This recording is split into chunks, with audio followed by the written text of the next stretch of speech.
Bismillahirrahmanirrahim. Assalamualaikum warahmatullahi wabarakatuh.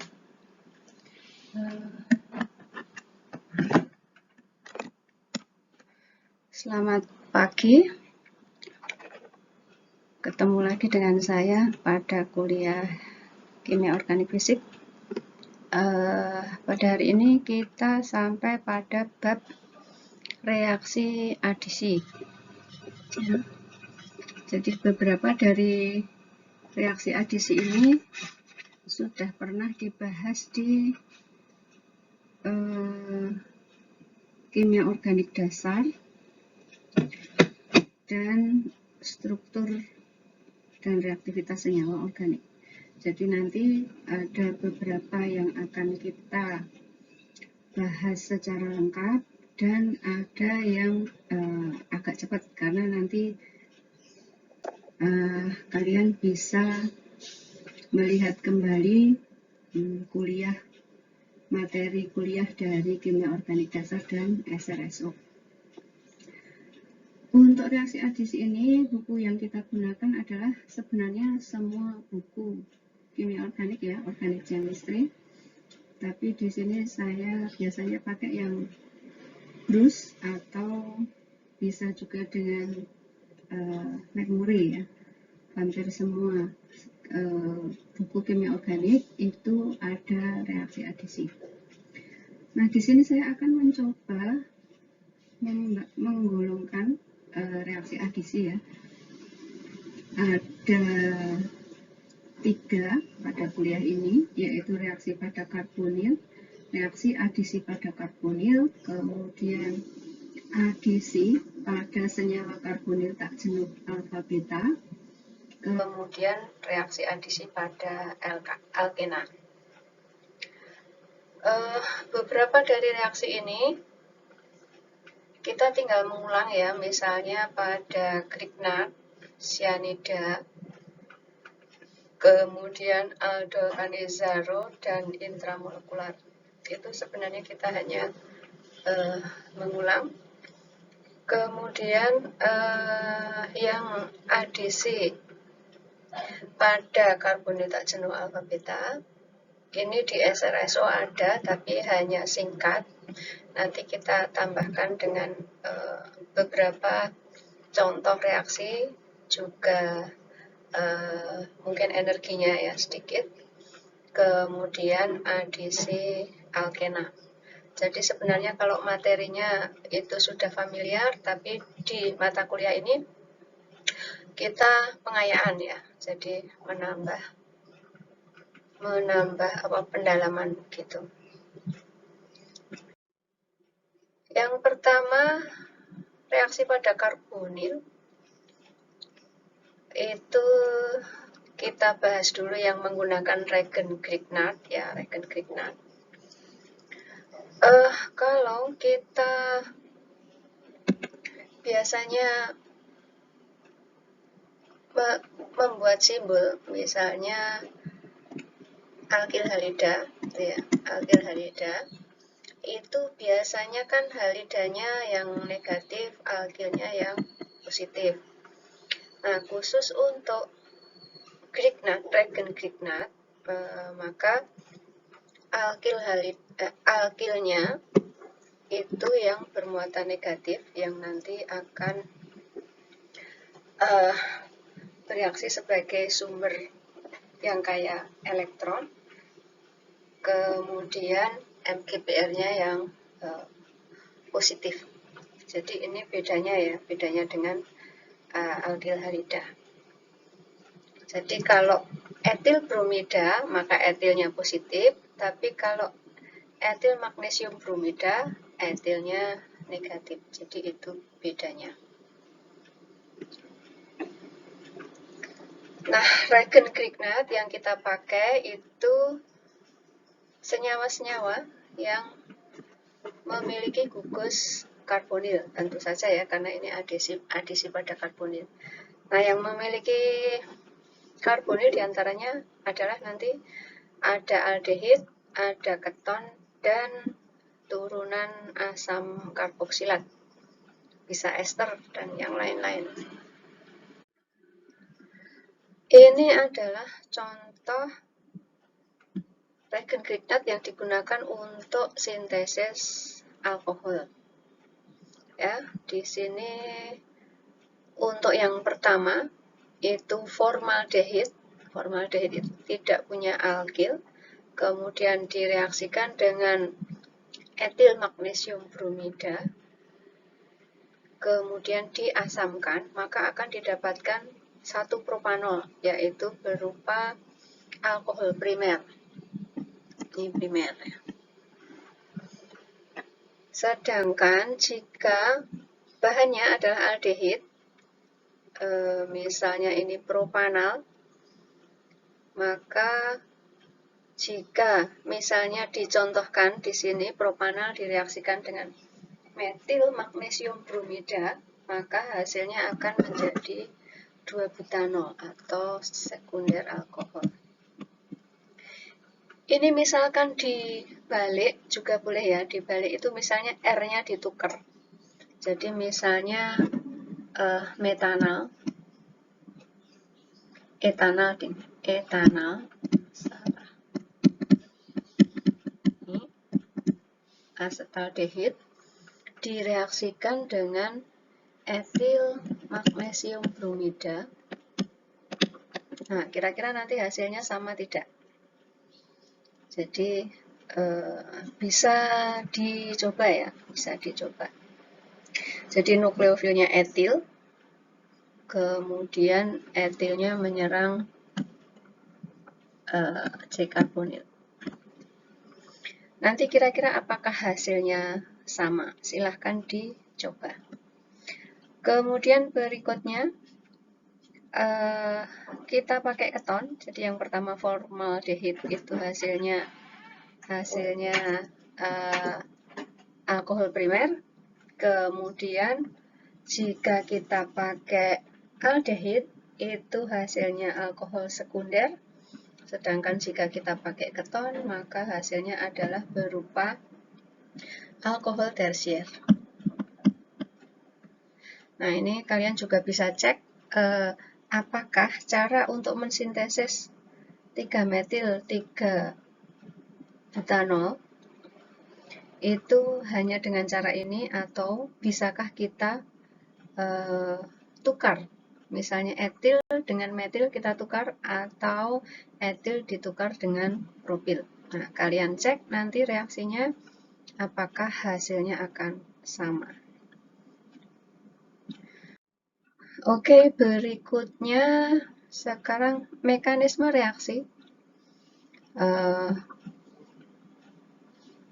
Untuk adisi ester ada karbonilnya ya, dengan regen Grignard. Di sini regen Grignard yang digunakan adalah metil magnesium bromida, kemudian digunakan untuk mengadisi suatu ester. Nah, ini pakai rumus umum, ada R-nya. Jangan lupa kalau misalnya ujian diminta mengerjakan ya jangan R ya. R-nya tergantung soalnya itu mau pakai alkil apa. Kadang-kadang itu mahasiswa sok karena memikirkan yang lebih berat begitu, jadi R-nya lupa, yang ringan-ringan jadi lupa. Kemudian ini mekanismenya, tadi metilnya yang menjadi nukleofil ya, menyerang C-karbonil. Karena dari suatu ester itu yang paling miskin elektron ada di C-karbonilnya. Kemudian karena C-karbonil menerima sepasang elektron dari metil, ya, maka C-karbonil akan kelebihan pasangan elektron, dia menyalahi aturan oktet, maka harus disingkirkan sepasang ya. Disingkirkan kemana? Tentu saja ke atom elektronegatif. Jadi untuk kasus tersebut, maka pasangan elektron dari CO karbonil digeser ke arah O. Nah, itu panahnya adalah panah heterosiklik ya, ujungnya 2. Jadi sepasang elektron bergeser ke arah O, sehingga menjadi O negatif. Nih, O negatif. Kemudian reaksi berikutnya, leaving groupnya keluar, jadi metoksinya keluar. yang ini intermediate ya. Metoksinya keluar, kemudian terbentuk suatu keton. Jadi ini MGBR-nya sebenarnya lepas ya. Kalau kalian mengerjakan nanti ditaruh agak lebih jauh. Kalau gambarnya seperti ini nanti kelihatannya MGBR-nya benar-benar terikat dengan O mungkin gitu ya. Nah, di sini O-nya bermuatan negatif, kemudian muatan negatifnya kembali membentuk ikatan rangkap dengan menyerahkan sepasang elektron ke arah C karbonil. Kemudian biar C karbonilnya oktet lagi, maka dia harus melepaskan leaving group dengan membawa sepasang elektron. Jadi untuk langkah pertama itu penambahan 1 molekul metil magnesium bromida didapatkan suatu keton. Nah, bagaimana jika metil magnesium bromidanya berlebihan? Maka akan terjadi reaksi lebih lanjut ya, reaksi lebih lanjut dengan mekanisme reaksi yang sama. Tetapi untuk kasus ini nanti tidak ada leaving group ya, tidak ada leaving group. Jadi di sini akan terbentuk substituen yang bermuatan, senyawa yang bermuatan negatif, kemudian diasamkan. Nah, maka akan terbentuk apa itu? Hemiastal ya. Hemiastal atau astal. Nah, yang berupa apa ini? Tersier alkohol. Sambil melepaskan metanol. Metanolnya ini tadi berasal dari ini ya, berasal dari leaving group yang dilepaskan. Ini. Oke, kita lihat lebih lanjut. Jadi kalau tadi itu formaldehid menghasilkan alkohol primer, kemudian kalau aldehid menghasilkan alkohol sekunder. Kemudian kalau keton menghasilkan alkohol tersier. Nah, di sini kalau kita pakai ester dengan reaksi Grignard-nya berlebih, maka dia akan menjadi tersier alkohol. Oke, kita lanjut. Beberapa contoh reaksi Grignard ya. Jadi ini dari reagen Grignard membentuk alkohol. Semuanya membentuk alkohol. Ini primer, kemudian ini juga primer. Ini sekunder, tersier, tersier. Jadi nanti kalau misalnya ujian itu boleh pakai kepean, maka kepeannya yang seperti ini ya. Jangan mekanisme reaksi buat kepean, nanti bingung. Nah, kepeannya yang rumus umum seperti ini. Misalnya ujian boleh membawa 1 lembar kepean. Nah, tentu saja isinya terbatas, maka yang kalian tulis yang prinsip seperti ini. Jadi nanti kalian akan tahu kalau mau mensintesis misalnya alkohol tersier dengan reagen Grignard itu perlu reaktan apa saja gitu ya. Jadi ini untuk tersier yang diperlukan adalah bisa pakai keton. Nah, ini keton. Kemudian bisa juga pakai ester. Kemudian bisa juga pakai asil halida. Jadi untuk sintesis alkohol tersier kita bisa pakai 3 cara tersebut ya, dengan reagen Grignard ditambahkan asil halida atau ester atau keton. Dan tiga-tiganya butuh pengasaman ya, pengasaman. Jadi ditambahkan H3O+. Kemudian kalau ingin membuat alkohol primer, nah, alkohol primer itu ada dua cara ya. Ada dengan formaldehid, ada dengan ether siklis. Kemudian kalau ingin membuat alkohol sekunder, baru pakai aldehid. Aldehid.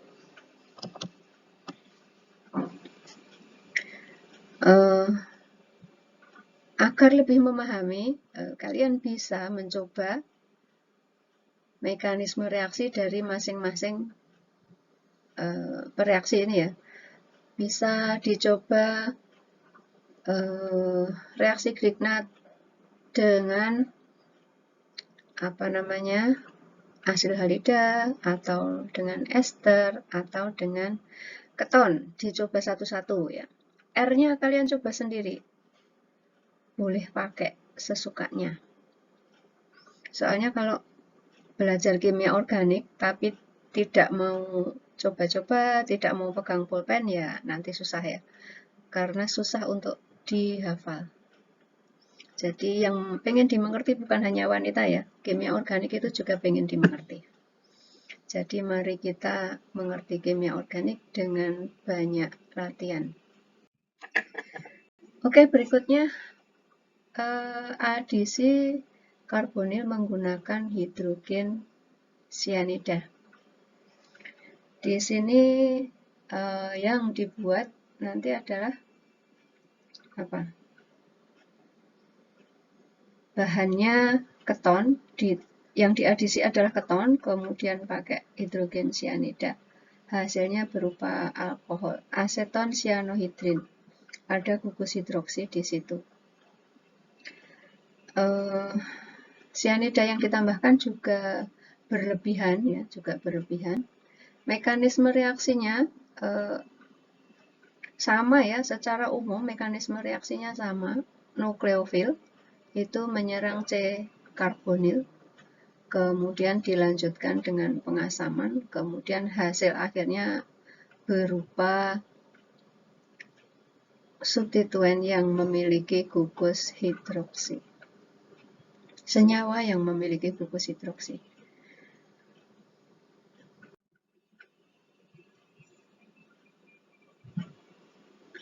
Oke, kemudian adisi alkohol untuk membentuk asetal ketat.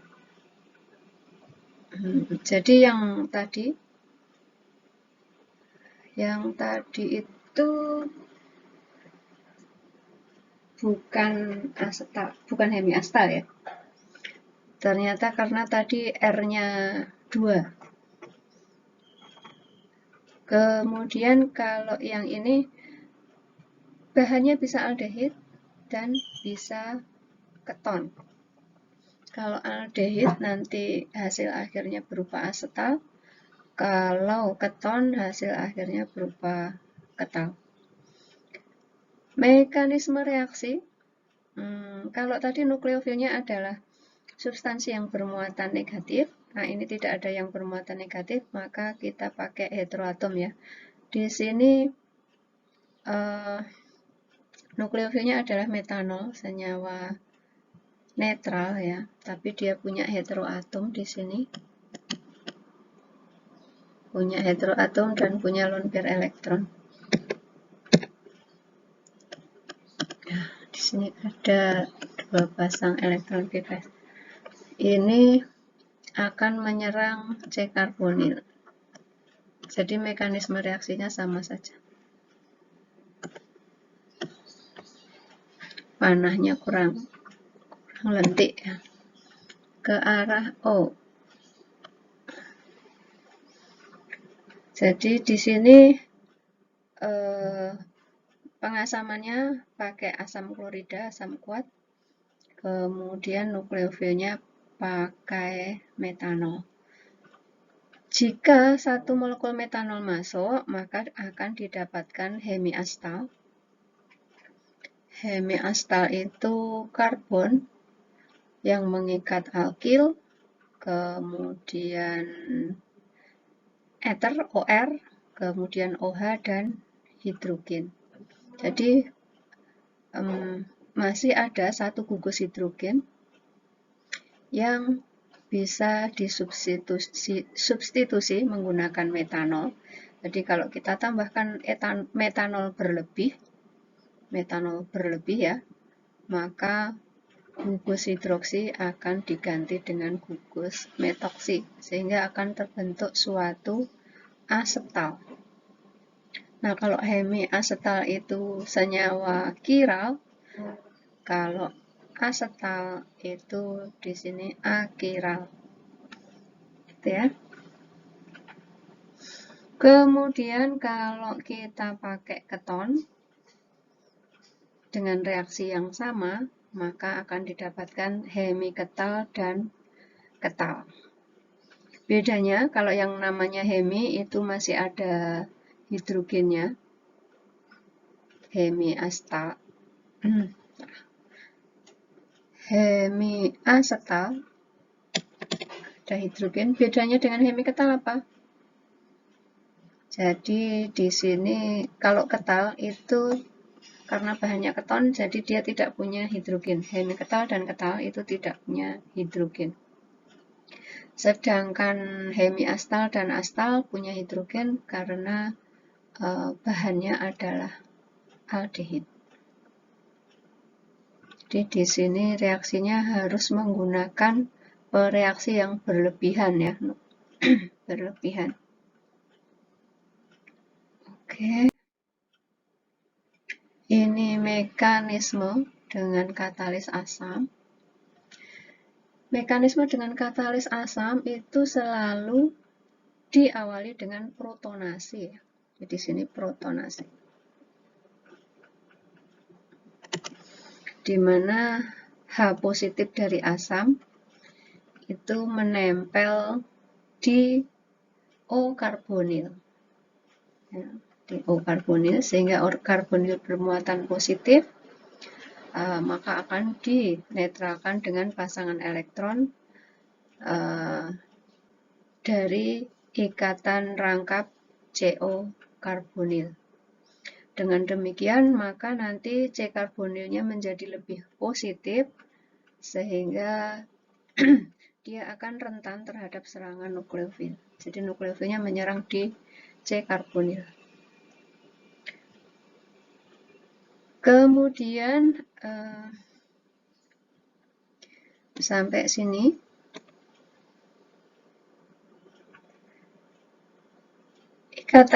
ikatan rangkap pada CO tadi ya, yang sepasang sudah diberikan ke arah O positif untuk menetralkan muatan positifnya.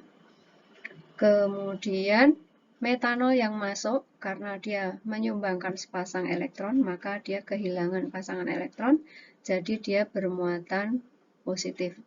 Nah, karena pengasaman itu H+, maka molekulnya selalu bermuatan positif.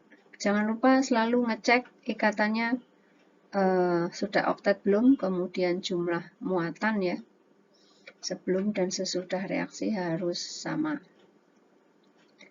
Kemudian langkah terakhir,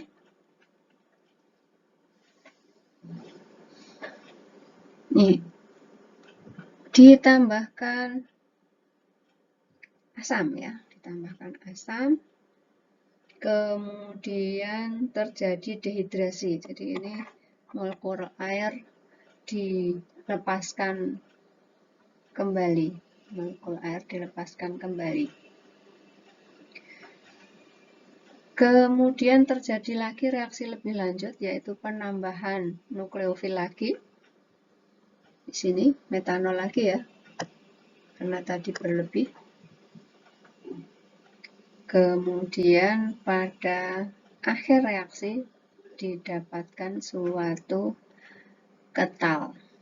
Nah, mekanisme reaksi ini juga berlaku untuk pembentukan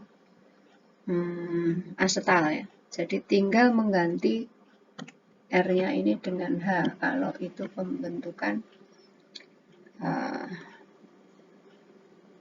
hemiastal atau astal.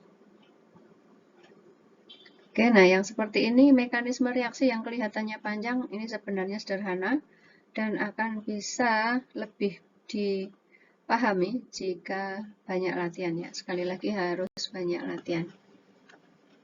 Oke, kita lanjutkan. Untuk aldol, aldol itu berasal dari aldehid alkohol ya. Jadi adisi dua buah molekul aldehid menghasilkan beta hidroksi karbonil. Jadi pada hasil akhirnya, pada produknya akan didapatkan hidroksi pada posisi beta dari gugus karbonil. Jadi jika hasil kondensasinya, hasil reaksi adisinya itu menghasilkan suatu beta hidroksi karbonil, maka mekanisme reaksi kalian dipastikan sudah benar. Oke, saya kira ini kalau untuk mekanisme reaksinya tidak perlu saya ulang, karena sudah sangat jelas mestinya ya di mata kuliah SRSO. Jadi nanti silahkan ditengok kembali catatannya. Kita lanjut. Ini adalah mekanisme reaksinya. Sama saja sebenarnya. Yang harus tidak boleh lupa yaitu syarat ya. Syarat terjadinya reaksi aldol ini harus punya H alfa ya. Harus punya H alfa. Kenapa?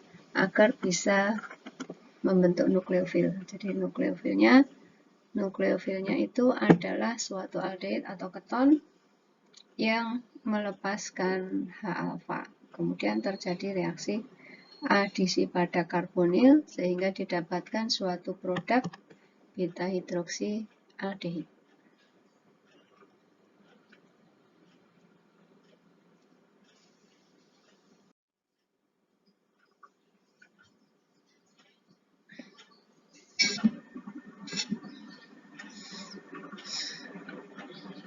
Ini self-aldol condensation antara dua buah aseton ya.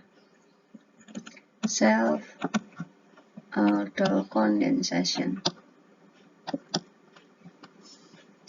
dengan katalis basa.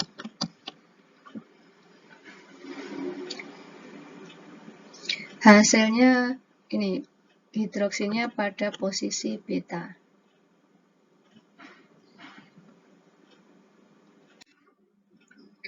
Berikutnya ini beberapa contoh reaksi kondensasi aldol. Hasilnya ini aldehid alkohol ya. Ini ada aldehid, ini ada alkohol, maka dinamakan produk aldol. Aldehida ini alkohol. Kemudian jika beta hidroksi aldehid itu dipanaskan dan diasamkan, maka akan didapatkan suatu senyawa karbonil tak jenuh alfa beta. Jadi ada ikatan rangkap atau tak jenuh unsaturated itu pada posisi C alfa dan C beta. Nah, jika misalnya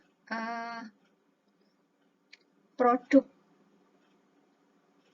tak jenuh alfa betanya itu berkonjugasi dengan suatu senyawa aromatis, maka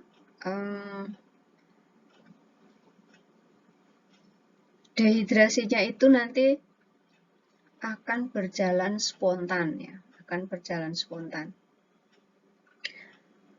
Jadi sebenarnya tidak aromatis, tidak apa-apa, tapi nanti jika produknya itu ada ikatan rangkap lagi, terkonjugasi dengan ikatan rangkap, itu biasanya akan terjadi spontan. Tapi umumnya yang terjadi itu pada senyawa aromatik, jadi terikat aromatik. Misalnya aldehidnya berupa benzaldehid, kemudian direaksikan aldol silang dengan asetofenon, begitu, nanti akan terbentuk suatu kalkon, kerangka kalkon yang terdehidrasi secara spontan, tidak perlu dipanaskan ataupun ditambahkan asam. Kalau untuk contoh yang ini, dehidrasinya ini terjadi dengan cara dipanaskan dan diberikan katalis asam. Kalau yang di bawah, yang keton, itu dengan katalis basa. Yang berbeda hanya mekanisme reaksinya ya. Jadi produk akhirnya didapatkan suatu enon. Enon itu dari keton, alkena dan keton.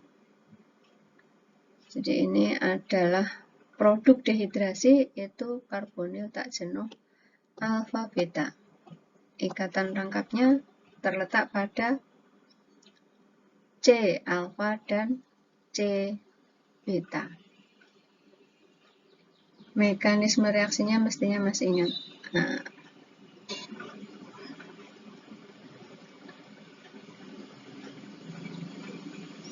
jadi ini produk adisi aldol itu mengalami reaksi dehidrasi.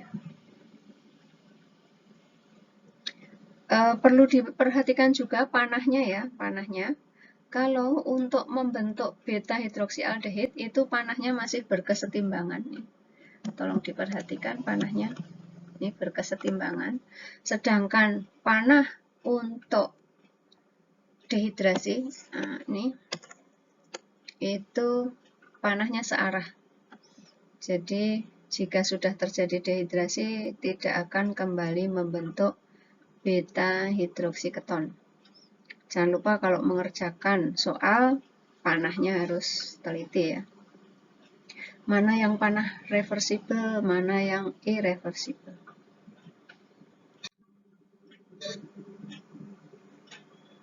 Nah, ini tadi yang saya sebutkan. Jika bahannya terikat dengan suatu senyawa aromatis, dehidrasinya spontan. Nah, ini dehidrasi spontan tanpa pemanasan ya, tanpa katalis, tanpa pemanasan. Nah, untuk reaksi ini biasanya dikenal dengan nama reaksi Claisen-Smith. Claisen, nah saya nulis Smith itu mesti keliru-keliru ya. Smith. Moga-moga benar. Jadi untuk reaksi yang melibatkan senyawa aromatis dan terjadi dehidrasi spontan, reaksi aldol ya, itu biasanya disebut Claisen-Smith. Nah, Claisen-Smith itu pasti aldol, tapi kalau aldol belum tentu Claisen-Smith. Nah, ini untuk aldol silang, jika tadi kan syaratnya punya H alfa ya, dan ini H alfanya beda. Untuk senyawa A ada H alfa di sini, senyawa B ada H alfa di sini. Jadi masing-masing bisa menjadi nukleofil. Nukleofilnya itu bisa senyawa A, bisa juga senyawa B. Nah, ini ada 4 kemungkinan reaksi. Yang pertama, ini reaksi yang pertama, itu jika nukleofilnya A, senyawa A ditambah nukleofil A. Nah, nanti mekanisme reaksinya artinya propionaldehid mengadisi propionaldehid juga. Kemudian yang kedua, senyawa A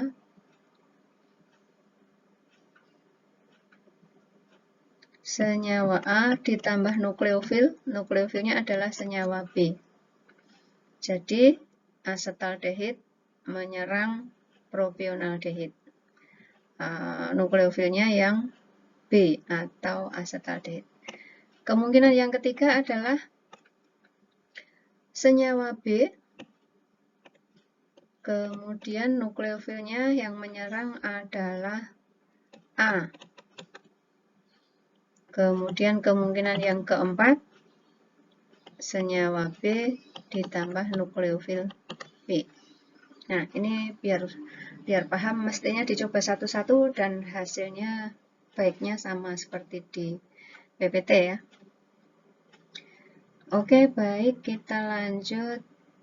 Oh ya, ini selain mix aldol, itu biasanya juga dikenal dengan nama cross aldol ya.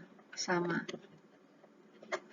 Cross aldol atau aldol silang. Nah, ini juga beberapa contoh, kita lewati saja.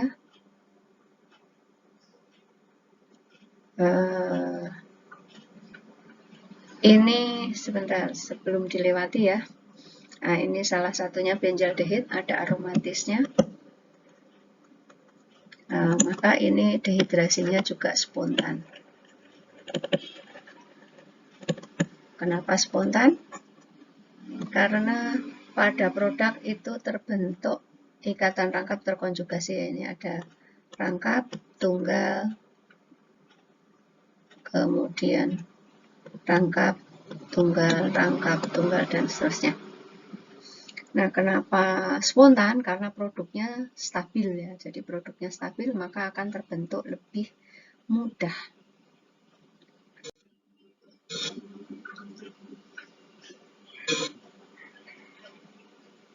Nah, ini contoh lagi, sikloheksan dan butyraldehid. Kira-kira apa ini? Nukleofilnya ketonnya atau aldehidnya? Nah, silahkan nanti dicoba. Ini kelihatan sih sebenarnya karena ini sudah ada negatifnya, maka berarti ini nukleofilnya. Kemudian ada lagi intramolecular condensation and addition reaction. Nah, ini sebenarnya kondensasi aldol ya. Kondensasi aldol cuman pada senyawa yang sampai kok aldol ya, Claisen ini. Claisen karena ini ester ya. Kondensasi dua buah ester. Itu namanya Claisen. Kondensasi ester plus ester sama dengan Claisen. Beda dengan Claisen-Smith ya. Kalau Claisen-Smith itu aldol, bahannya keton atau aldehid. Kalau Claisen tok, nah itu ester. Kalau ester dengan keton namanya jadinya Claisen silang. Atau aldehid dengan ester namanya Claisen silang. Nah, ini mekanisme reaksinya sama, syaratnya juga sama, harus punya H alfa. Punya H alfa. Oke, kita lanjut. Karena ini sudah pernah semua, saya hanya mengingatkan ya. Ini hampir 1 jam isinya hanya mengingat-ingat kembali, belum ketemu hal yang baru. Cuman mungkin agak lebih dalam kalau mau mencoba ya. Jadi nanti dicoba. Lebih baik lagi sih kalau kalian membuka sumber yang saya berikan ya, yang di Classroom. Itu banyak buku kimia organik dan banyak sekali latihan soal di situ. Dan latihan soalnya itu akan membuat kalian terbiasa melihat suatu soal itu tidak hanya misalnya aldehid ditambah keton hasilnya apa gitu ya. Bisa jadi diberikan hasilnya, kemudian prediksikan bahannya apa. Kemudian reaksi apa yang digunakan. Seperti itu. Misalnya diberikan suatu senyawa karbonil tak jenuh alfa beta. Ini dibuat dengan cara apa? Bisa dengan cara reaksi adisi atau kondensasi aldol. Perkirakan bahannya, kemudian butuh pengasaman dan dehidrasi enggak? Pengasaman dan pemanasan tidak. Gitu. Jadi harus terbiasa melihat tipe-tipe soal yang berbeda. Jadi kalau ditanya dari depan bisa, dari belakang bisa gitu ya. Jadi tidak hanya hafalan, termasuk juga analisis. Jadi kalau yang kita berikan produknya, kita analisis bahannya apa, butuh katalis atau tidak, butuh pemanasan atau tidak. Nah, seperti itu. Kemudian reaksinya namanya apa. Nah, kalau yang ini intramolecular aldol addition. Sama seperti aldol biasa, hanya karbonilnya terletak pada senyawa yang sama. Kita lanjut nih, banyak contoh. Ini bisa dicoba. Kemudian kita berpindah ke yang kedua. Nah, ini agak lebih menuntut perhatian daripada yang adisi aldol tadi ya. Nah, di sini kita punya suatu karbonil tak jenuh alfa beta, di mana karbonil tak jenuh alfa beta itu kalau mau kita reaksikan kan harus kita identifikasi dulu mana bagian yang kaya elektron, mana bagian yang miskin elektron ya. Kalau misalnya tadi kita hanya bicara karbonil, kita langsung tahu yang miskin elektron adalah C karbonil ya. Tapi karena ini ada ikatan rangkap terkonjugasi, ada alkena, ada karbonil ya.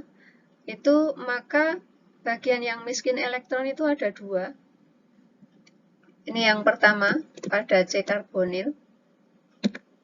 Yang pertama pada C karbonil nih. Kemudian yang kedua pada C beta. Nah, ini sudah ditandai ada muatan positifnya, artinya di situ dia miskin elektron. Jadi nukleofil itu punya dua kemungkinan. Bisa menyerang C karbonil, bisa menyerang C beta. Karena daerah yang miskin elektron ada dua. Jadi kita akan pelajari kira-kira kondisi seperti apa yang akan membuat reaksi itu berjalan nukleofil menyerang di C karbonil atau C beta.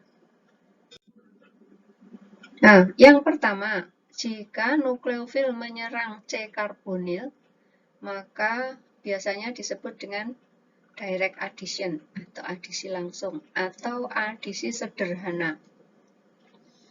Ya, adisi sederhana.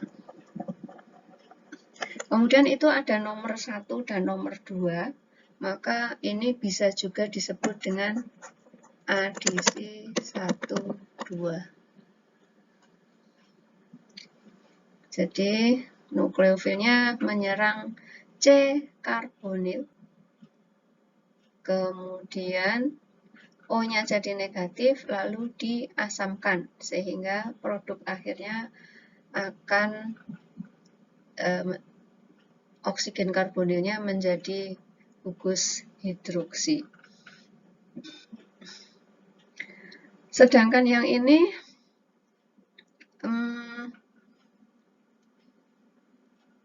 nukleofilnya akan menyerang C beta. C beta ya. Jadi kalau C beta diserang oleh nukleofil, maka C beta akan melebihi aturan oktet sehingga ikatan rangkap akan digeser, ke C nomor 3 bisa, atau langsung ke ikatan antara C karbonil dan C alfa juga bisa ya. Jadi ke sini juga bisa. Kemudian kalau ikatan rangkapnya langsung bergeser menuju C karbonil, maka C karbonilnya kelebihan pasangan elektron, sehingga elektronnya diberikan ke arah O. Jadi itu beresonansi ya, beresonansi. Kemudian jika ada O negatif, itu biasanya terus diasamkan.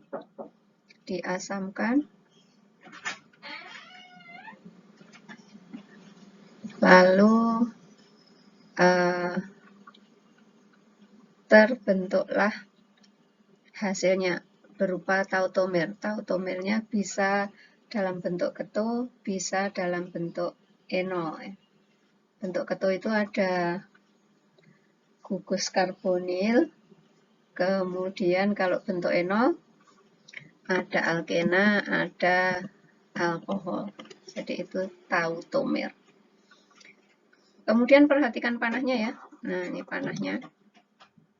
Biasanya bentuk keto itu lebih stabil, jadi dia akan terbentuk lebih banyak. Karena itu ditunjukkan dengan panah ke kiri yang lebih panjang ya. Panah ya, tapi nanti jangan dihafalkan, oh ke kiri selalu lebih panjang. Jangan-jangan nanti yang enolnya di kiri, kalian panah ke kirinya juga lebih panjang.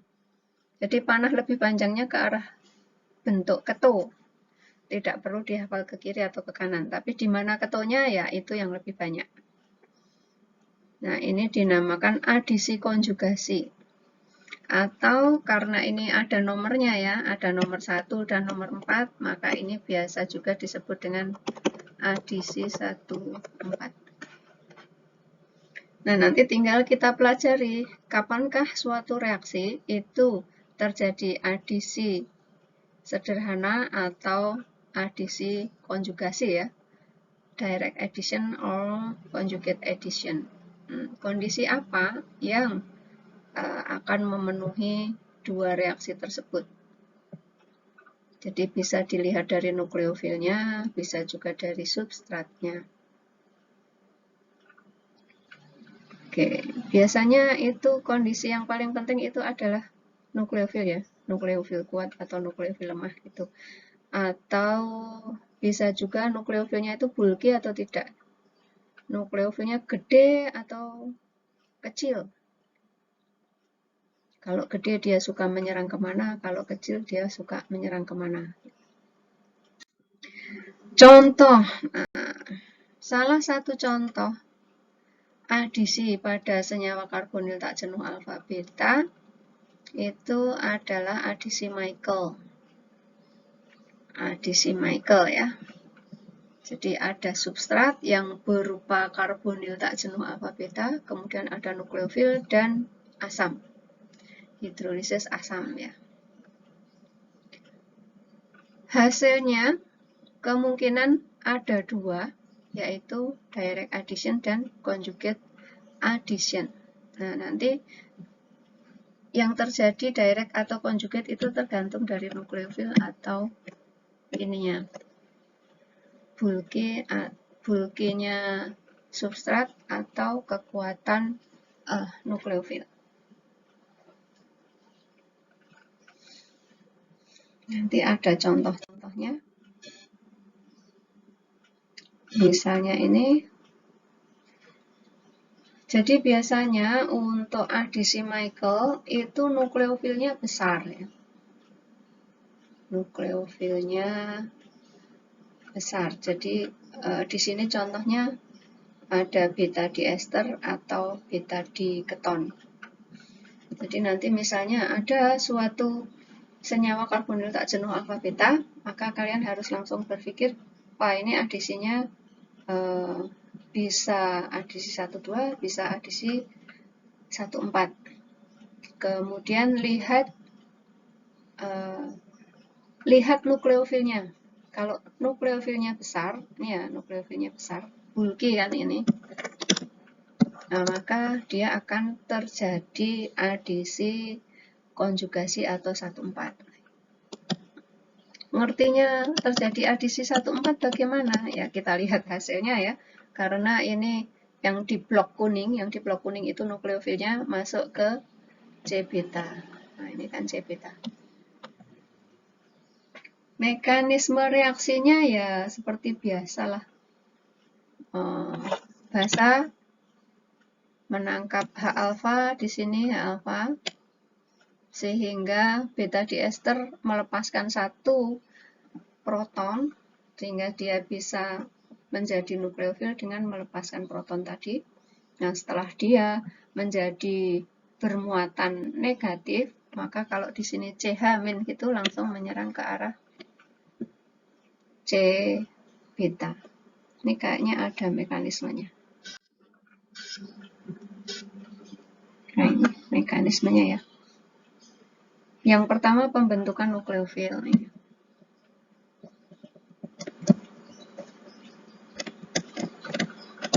Jadi ini nukleofilnya yang bermuatan negatif, kemudian ini adisi konjugasi ya. Adisi konjugasi atau adisi 1,4. Kemudian pengasaman.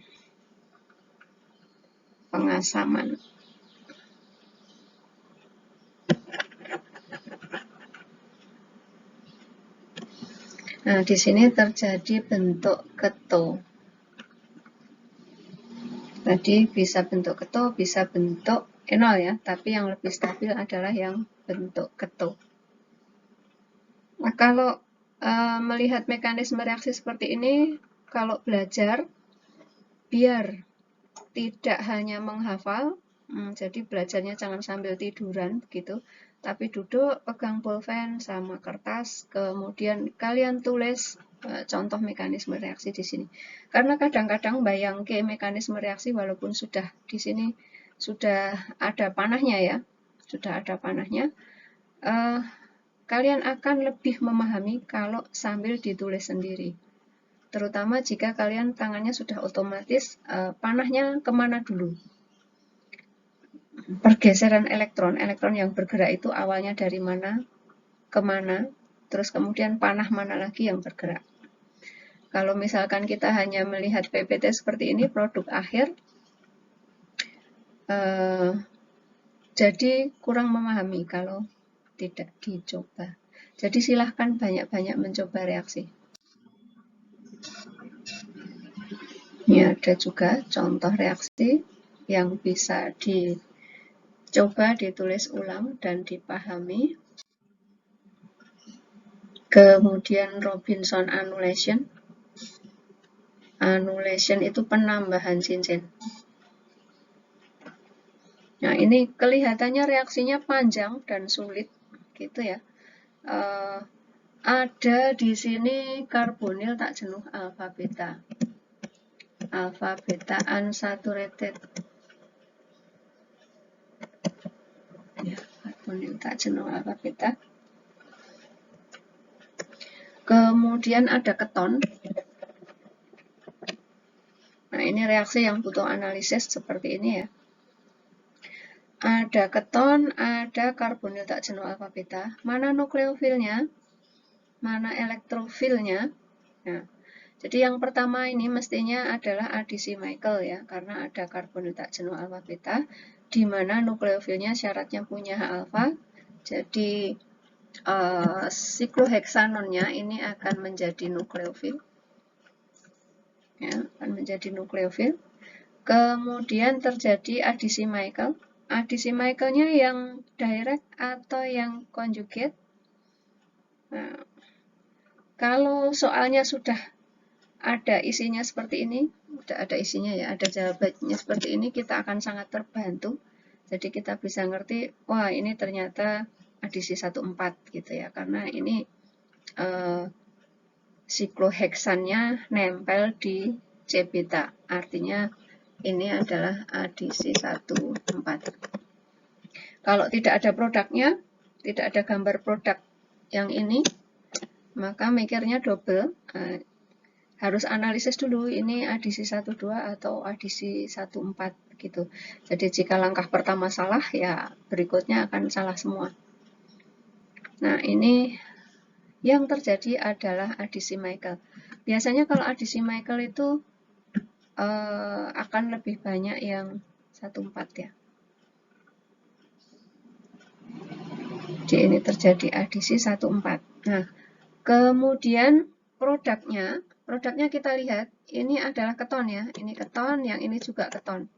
Dua-duanya keton. Nah, kemungkinan reaksi apa yang terjadi antara dua buah keton? Nah, itu artinya akan terjadi reaksi kondensasi aldol. Keton ditambah keton. Punya H alfa juga. Nah, karena ketonnya ada pada senyawa yang sama, maka yang terjadi adalah adisi intramolekular ya, aldol intramolekular. Hasilnya ini akan berupa ini alfa, ini beta. Hasilnya berupa beta hidroksiketon. Nah, apakah dia akan bisa terdehidrasi spontan? Tidak bisa ya, karena tidak pada produk nanti secara teori tidak ada ikatan rangkap terkonjugasi. Karena tidak ada, maka untuk terjadinya reaksi pembentukan senyawa produk akhir, maka perlu dipanaskan ya, perlu dipanaskan dan ditambahkan katalis. Baru kemudian terbentuklah reaksi penambahan cincin ini, annulation. Ini sudah ada mekanismenya. Mekanismenya di halaman berikutnya. Ini ya. Fuse to cyclohexane ring. Nah, ini mekanisme reaksinya. Ini sama, hanya cara gambarnya beda.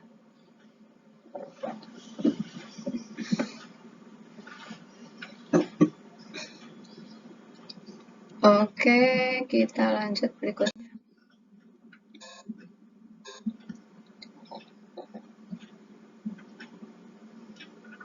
Nah, ini. Nukleofil yang membentuk produk adisi tidak stabil itu nanti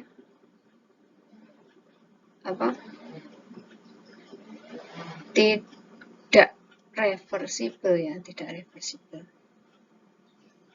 Nucleophile that form stable addition product can form direct addition product or conjugate addition product. Jadi bisa terjadi dua-duanya, 1,2 atau 1,4. If the rate of direct addition is slowed down by steric hindrance, a Grignard reagent will form the conjugate addition product. Oke, berikutnya. Nah, ini contoh untuk kontrol kinetik dan kontrol termodinamik. Jika basanya kuat, maka nanti yang terjadi adalah kontrol kinetik. Kontrol kinetik itu biasanya reaksi berjalan lebih cepat. Kemudian kalau basanya itu lemah, nukleofilnya berupa basa lemah, maka yang terjadi di bawah kendali termo. Kendali termo itu biasanya berjalan lebih lambat, tetapi produknya lebih stabil.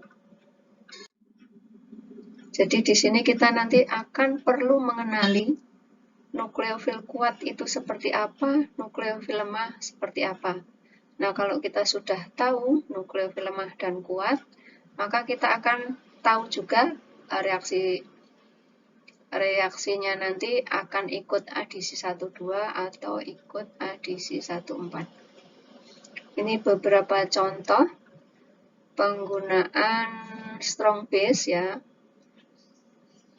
Jadi ini nanti yang terbentuk adalah adisi sederhana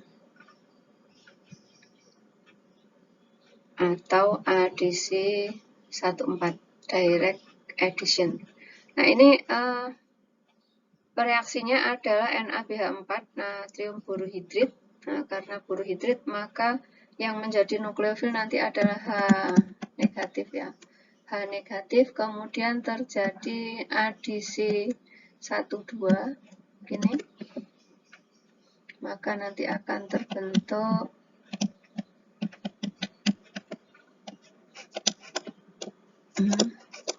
CO negatif, kemudian H negatif, kemudian H. Baru kemudian diasamkan dengan cara ditambahkan etanol. Nah, sehingga akan terbentuk produk. Panahnya ke sini ya. Bengkong. Panahnya belok. Itu yang atas. Produk yang terbentuk hampir seluruhnya terjadi dari reaksi adisi 1,2, direct addition. Nah, kalau yang contoh yang di bawah, itu dari hasil lab itu ternyata yang direct addition itu 51%, yang conjugate addition 49%. Sedangkan kalau borohidritnya berlebihan, maka akan membentuk yang produk direct addition. Direct, yang conjugate, yang conjugate.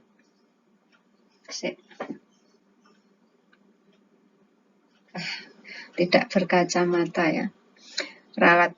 Kalau terjadi penambahan natrium borohidrit, maka akan terbentuk sikloheksil alkohol. Jadi bukan A, bukan B ya. Ini hasilnya beda semua.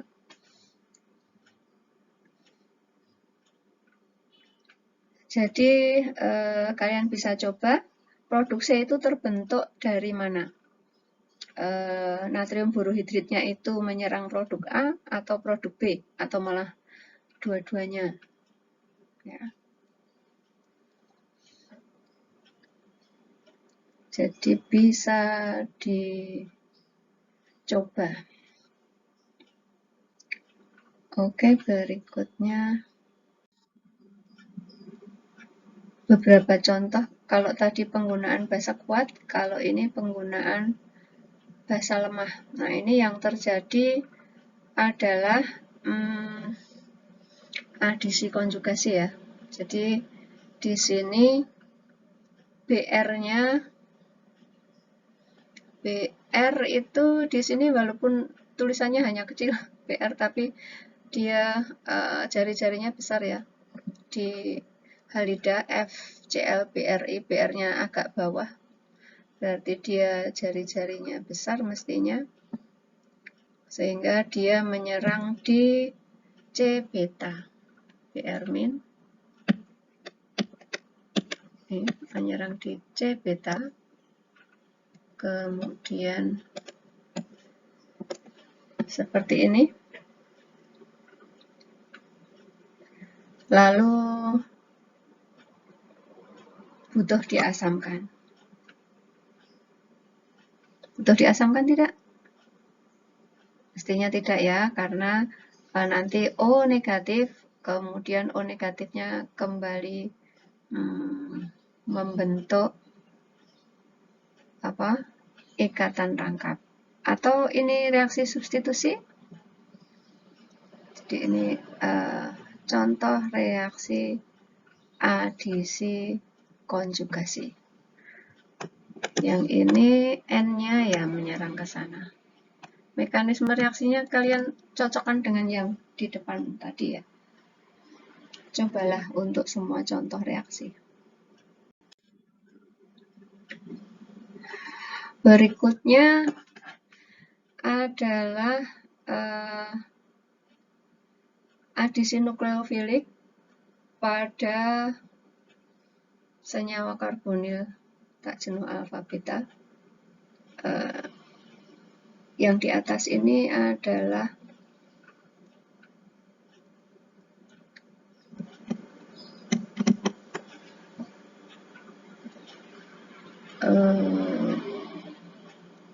leaving grupnya Cl, yang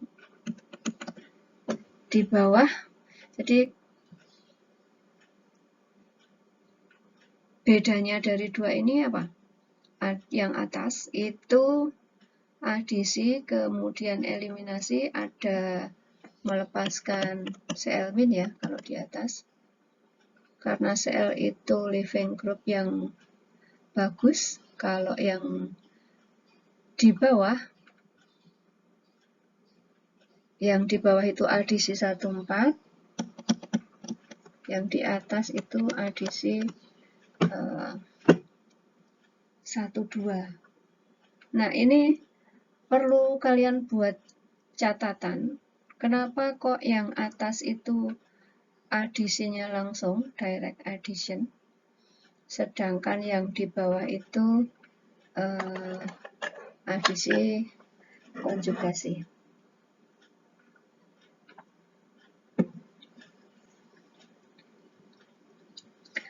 KPA-nya di halaman berikutnya nanti ya.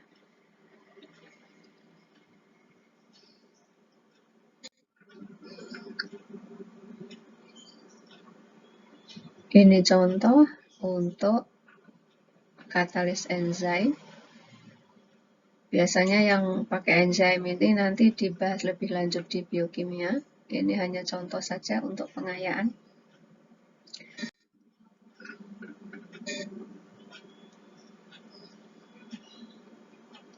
Ini kepean yang saya bilang tadi ya. Untuk adisi Michael atau adisi konjugasi, jadi biasanya yang disebut adisi Michael itu adalah adisi konjugasi.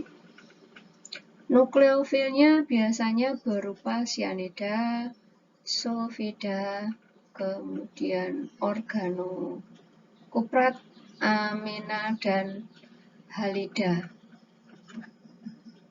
Itu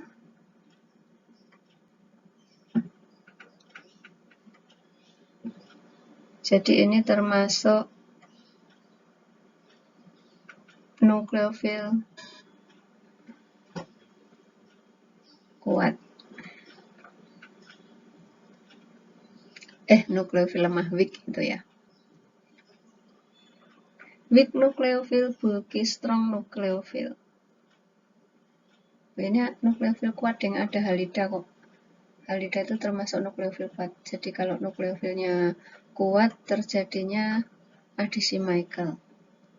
Sedangkan direct addition itu tadi nukleofilnya ini.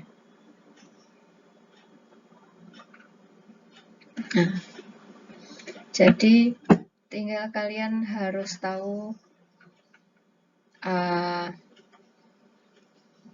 tipe-tipe nukleofil untuk adisi Michael dan tipe-tipe nukleofil untuk Grignard.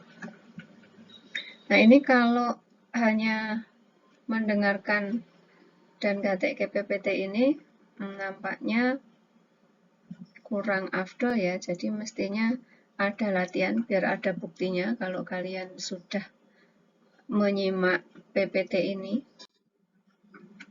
Nanti di belakang akan ada sedikit latihan untuk dikerjakan. Nah, kalau yang ini yang terakhir, adisi elektrofilik, adisi alkena. Ini sudah ada di kimia organik dasar ya. Jadi adisi alkena bisa. Jadi sebenarnya reaksi adisi tadi kita ulang lagi. Adisi ada 3. Yang satu adisi terhadap karbonil, kemudian adisi terhadap alkena, kemudian adisi terhadap kombinasi karbonil dan alkena. Nah, jadi intinya itu.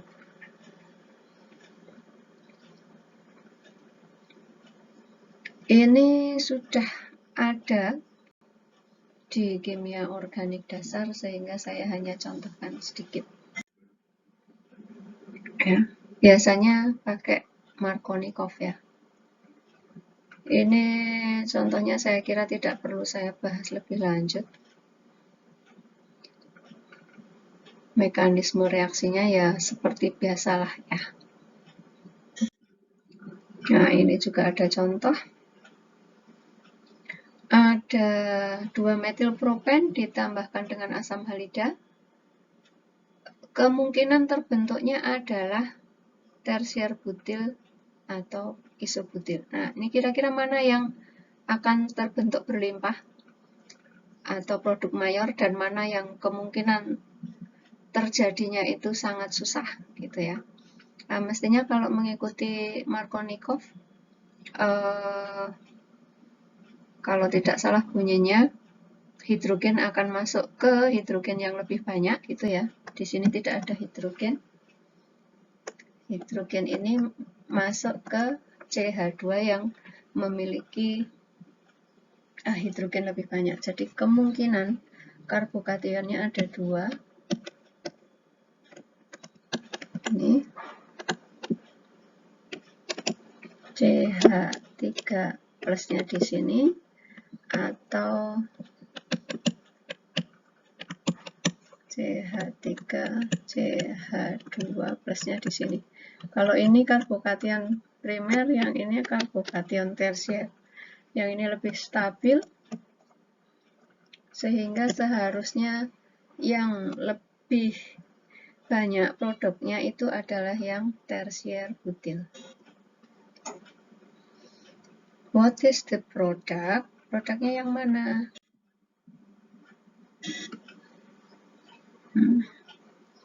Kepencet ya, tadi produknya yang tersier. Oh, ini sama kok. Jadi di sini ternyata sudah ada gambarnya. Sampai lupa membuat PPT sendiri. Nah, ternyata yang primer tidak terbentuk. Yang terbentuk adalah yang tersier karena produknya akan lebih stabil. Nah, carbocation formation is the rate limiting step. Yang lebih stabil adalah tersier. Nah, ini tugas ya. Tugas biar mantep pakai tugas. Ada 2 soal. Ada 2 soal yang perlu didiskusikan. Jadi kita ada kelas E dan kelas B ya. Jadi silahkan nanti yang kelas B itu mengerjakan yang ini. Kemudian yang kelas E mengerjakan yang ini. Atau saya nulisnya gini aja.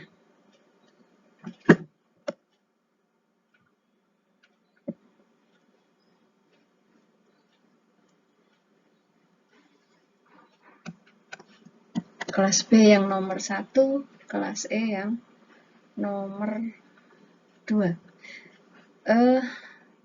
Silahkan didiskusikan. Didiskusikan boleh ya. Memang intinya saya pengen kalian berdiskusi. Nanti hasilnya silahkan di-post.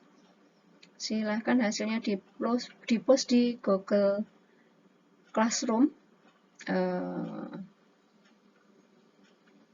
Paling lambat kapan ya? Nanti malam sebelum jam 12 ya. Paling lambat nanti malam sebelum jam 12. Oke, nanti saya buatkan